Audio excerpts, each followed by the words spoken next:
Anda kembali di Newsline pemirsa dan kita masih dalam segmen Newsline Trending Topic yang kali ini pemirsa perbincangannya juga cukup banyak ya, ada lebih dari 5.000 ini terkait dengan kejadian siswa yang tenggelam di Pantai Drini tepatnya di Gunung Kidul, Yogyakarta.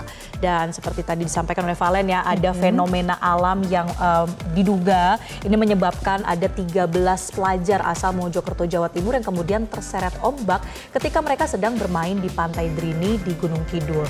Dari 13 ini ternyata 4 diantaranya meninggal dunia. Waduh. Jadi pemirsa, kalau kita lihat pada kronologinya, kejadian ini berawal pada saat rombongan dari SMPN 7 Mojokerto tiba di Pantai Drini hari Selasa 28 Januari pukul 6.30 waktu Indonesia Barat. Kemudian ada beberapa siswa bermainlah di pantai di area palung atau di jalur kapal Pantai Drini. Nah, para pelajar ini bermain di laut kemudian terhantam ombak besar dan 13 siswa terseret ke tengah laut.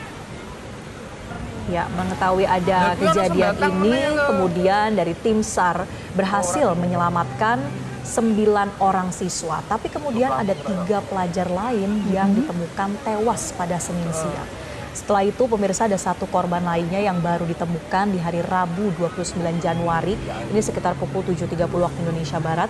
Dan lokasi korban ditemukan ini tidak jauh dari temuan 3 korban lainnya yang juga ditemukan meninggal dunia. Mereka ini diketahui terseret arus balik atau istilahnya adalah rip current, yakni fenomena yang sering terjadi di area pantai yang memiliki arus deras menuju ke tengah laut. Jadi pemirsa, arus rip current besar dan cepat ini disebabkan oleh pertemuan ombak yang sejajar dengan garis pantai. Kemudian ada kondisi gelombang yang juga bentuk pantai. Nah, Kabupaten Gunung Kidul yang sisi selatannya berbatasan dengan Samudra Hindia setidaknya memiliki lebih dari 30 titik pantai yang selalu ramai dikunjungi oleh wisatawan. Wisatawan yang sedang berekreasi ke daerah pesisir haruslah waspada pada rip current ini. Nah, seperti apa sebenarnya rip current yang harus diwaspadai oleh masyarakat? Kita akan simak liputan kontributor Metro TV Erwin Hidayat. Dan pemirsa, saat ini saya sudah berada di Pantai Drini, Kapanewon Tanjung Sari, Kabupaten Gunung Kidul, tepatnya di lokasi di mana ke-13 siswa SMP Negeri 7 Mojokerto pada hari Selasa pagi kemarin terseret ombak. Dan di lokasi ini terdapat sebuah rip current atau arus pecah, arus balik dengan arus yang sangat cepat yang berbahaya untuk area bermain air maupun berenang di Pantai Drini ini. Dan dari gambar udara terlihat bahwa rip current ini dapat diidentifikasi berupa warna yang berbeda dibandingkan daerah kanan maupun kirinya. Biasanya dengan kedalaman yang lebih dalam dibandingkan daerah kanan dan kirinya. Dan rip current ini dapat membawa atau arusnya secepat 2,5 km per jam dan dapat dengan cepat menghanyutkan siapapun yang berada di lokasi tersebut. Dan nanti saya juga akan berbincang dengan SAR Satelit Mas Korwil 2 di mana akan menjelaskan tentang rip current di Pantai Drini dan di pantai-pantai di Kabupaten Gunung Kidul lainnya. Dan pemirsa, saat ini saya sudah bersama dengan Sekretaris SAR Satelit Mas Korwil 2 Baron, Bapak Surisdianto yang akan menjelaskan tentang rip current di Pantai Drini. Pak Surisdianto, bisa dijelaskan kemarin di lokasi ini ke-13 siswa ini terseret ombak itu seperti apa, Pak Surisdianto? Betul, untuk kemarin itu pagi jam 6.30 itu belasan siswa itu terseret arus yang mengarah ke arus rip current. Jadi kejadian kemarin sangat cepat sekali sehingga saat belasan siswa tersebut masuk ke area rip current itu langsung terbawa arus ke tengah. Kemudian bagaimana wisatawan atau orang awam bisa mengidentifikasi bahwa di pantai tersebut ada rip current, Pak Surisdianto? Perlu diketahui bagi para wisatawan yang belum bisa mengidentifikasi terkait dengan arus rip current itu kita harus bisa melihat di mana ada air tenang, di situ ada rip current yang mengarah ke selatan yang cukup kuat. Biasanya di kanan kiri itu ada ombak berwarna putih. Kalau di situ tidak ada ombak, air diam tenang, itu bahwasanya itu ada aliran yang cukup deras untuk mengarah ke selatan. Artinya di lokasi itu berbahaya untuk berenang maupun bermain air, Pak Surisdianto? Sangat berbahaya sekali. Dimohon atau pokoknya wajib untuk menaati peraturan petugas. Di situ adalah arus yang cukup deras. Baik, terima kasih Pak Surisdianto. Selamat bertugas kembali.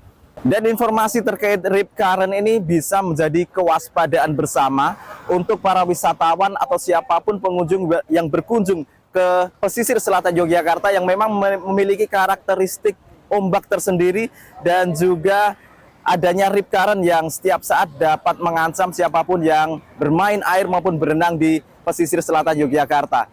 Dengan adanya informasi ini diharapkan tidak ada lagi korban dari wisatawan yang terseret ombak karena ketidaktahuan terkait dengan rip current yang dapat mengancam kapan saja di pesisir selatan Kabupaten Gunung Kidul Yogyakarta. Dari Gunung Kidul Yogyakarta, Erwin Hidayat, Metro TV. Pemirsa, untuk lebih memahami tentang apa itu fenomena arus tenang menghanyutkan atau rip current di pantai, kita akan membahasnya bersama dengan dosen teknik lepas pantai Departemen Teknik Lautan FTK ITS Wahyudi Citro Siswoyo PhD. Selamat siang Pak Wahyudi. Tadi kita secara awam mungkin ya mengenal kalau rip current ini adalah arus balik yang membawa kita semakin jauh dari bibir pantai. Tapi kalau soal ciri-cirinya, ini sebetulnya seperti apa rip current? Terima kasih Marcelina dan Valencia. Jadi persis yang disampaikan oleh Pak Basarnas tadi ya, arus rip atau arus pecah, arus balik, arus retas. Tapi saya ingin dengan istilah arus rip saja, karena rip itu kalau dilihat di bahasa Inggris itu bahasa Indonesia semuanya ada di situ ya, pecah, retas, kemudian balik dan flash juga cepat gitu. Nah, ciri-cirinya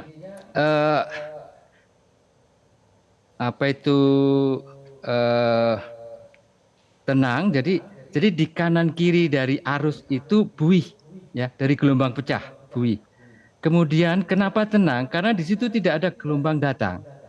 Jadi kalau saya jelaskan dari agak awal gitu ya, agak dari depan, agak teoritis, agak saintifik itu, gelombang dari laut lepas menuju ke garis pantai itu dia akan semakin tinggi gelombangnya akan semakin besar, kemudian suatu saat dia akan pecahnya di breaking point atau di breaker line, karena pecahnya itu tempatnya tidak sama, tergantung tinggi gelombang yang datang, maka ada istilahnya breaker zone, itu zona tempat gelombang pecah.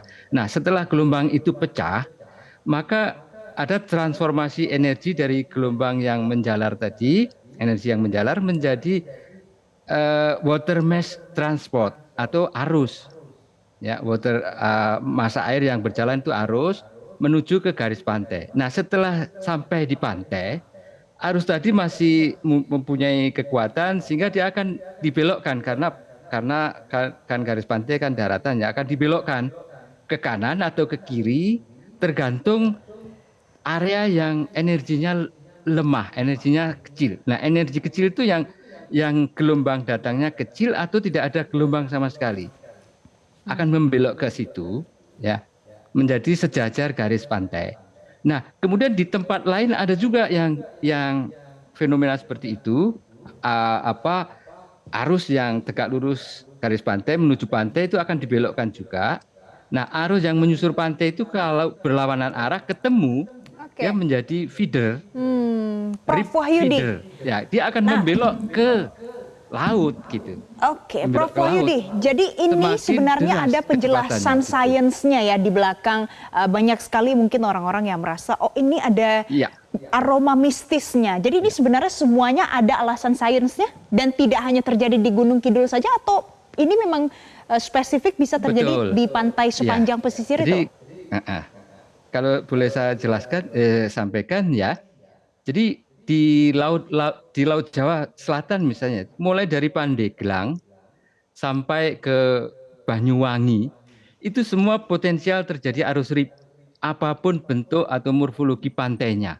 Karena gelombang yang datang itu sama, besar semua sehingga dia akan pecah semua. Jadi beda dengan di Laut Utara ya, itu gelombang yang datang kecil, tidak ada gelombang pecah gitu. Anda bisa melihat di utara nggak ada orang main surfing karena tidak ada gelombang pecah yang besar gitu. Orang main surfing kan di selatan semua karena tinggi gelombangnya besar memungkinkan untuk main surfing. Nah, persis di tempat orang main surfing itu gelombang pecah, ya nggak? Waktu pecah itu tadi saya sampaikan terjadi transformasi dari energi yang menjalar berupa gelombang menjadi arus tadi. Nah, arus yang ke pantai, kemudian menyusur pantai, kalau ketemu balik lagi ke laut menjadi rip, arus rip.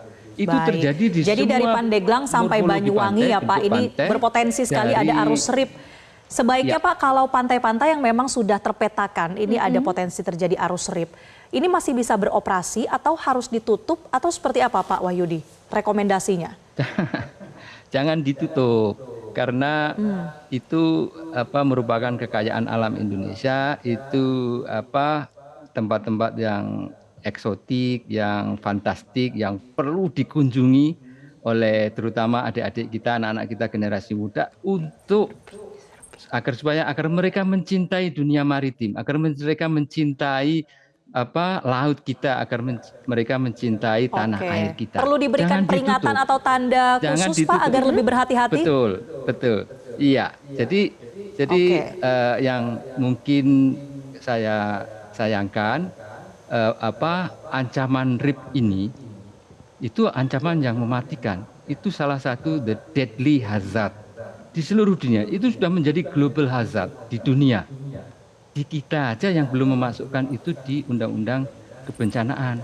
Karena apa? Karena RIP itu tidak seperti banjir, tidak seperti gempa yang merusak infrastruktur masif gitu ya. Tapi RIP itu saya pernah mengkoleksi data 10 tahun terakhir dari 2013 sampai 2022 waktu itu rata-rata 21 orang meninggal per tahun. Itu angka yang bukan kecil. Kemudian kalau saya pendekkan menjadi 5 tahun terakhir, jadi 2017 sampai 2022, yang meninggal itu sampai 28. Artinya apa? Artinya ada peningkatan. 28 orang meninggal terseret arus. Dan yang menyedihkan, kebanyakan mereka itu siswa sekolah. Itu kan mereka meninggal mati dalam kondisi yang tidak tahu, tidak mengerti ancamannya. Ini menyedihkan sekali.